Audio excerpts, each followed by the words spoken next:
几内亚是西非三大河流发源地，因此几内亚有西非水塔之称。几内亚一词来源于柏柏尔语，意思是黑人的国家。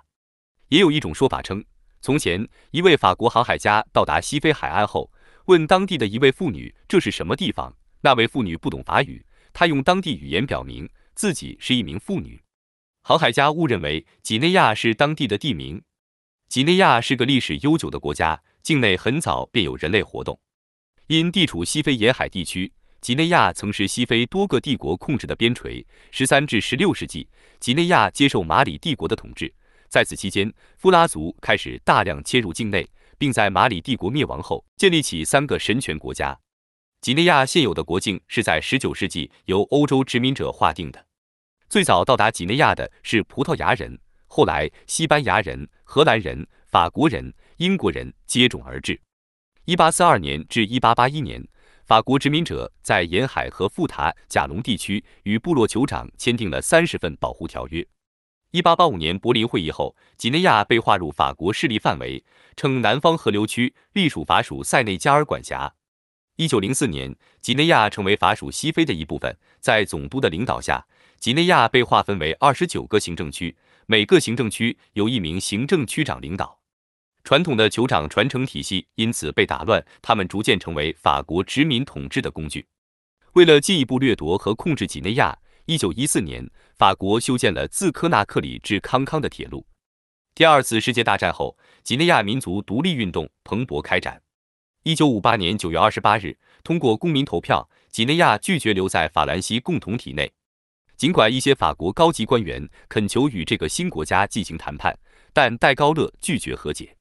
就在投票当天，一支伞兵突击队被派去收回法国银行发行的数十亿非洲金融共同体法郎的钞票。当时管理经济和民政的法国公务员、工程师和高管都被召回，故意让几内亚陷入混乱。几内亚首任总统瑟古·杜尔随后向东欧国家和苏联寻求帮助。瑟古·杜尔曾数次躲过暗杀企图，暗杀的目的是让戴高乐选择的总统取代他。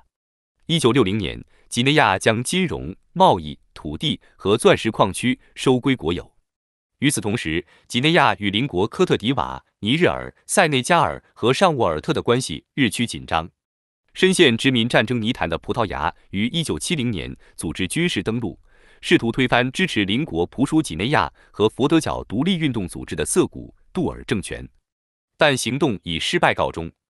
20世纪70年代后半期，几内亚由于外交孤立，加上计划不周的经济，导致几内亚走向破产。随后，瑟古·杜尔多次出访，寻找投资者来开发几内亚丰富的矿产资源。在杜尔总统执政期间，几内亚政府重点发展工矿业，几内亚农业受到了这一政策的影响。1984年3月26日，杜尔总统逝世。4月3日，以兰萨纳·孔代为首的军人发动政变，接管了几内亚国家最高权力。20多年后，几内亚再次陷入军人夺权的怪圈当中。2008年12月23日，兰萨纳·孔代去世数小时后，穆萨·卡马拉率军控制了几内亚国家广播电台，宣布几内亚从即日起停止一切政治和工会活动，成立一个由军方和民间代表组成的协商委员会。2010年，几内亚军政府宣布还政于民。经过2轮总统选举，几内亚人民联盟主席阿尔法·孔代最终胜出。2021年9月5日，几内亚再度发生军事政变，政变军人宣布废除宪法，解散政府。平心而论，几内亚的自然资源非常丰富，完全具备发展经济的优势条件。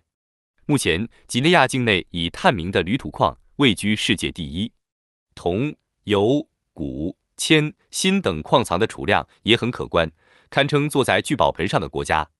除了丰富的矿产资源外，几内亚还富含耕地、森林和水利资源。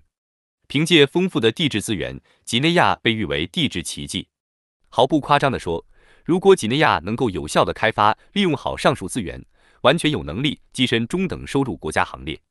由于几内亚独立后民族和派系矛盾严重，加之吏治腐败、政策严重失误等原因，造成几内亚未能脱离最不发达国家行列，经济的一贫如洗，导致几内亚民生维艰。截至目前，几内亚贫困率高达53%，文盲率高达68%。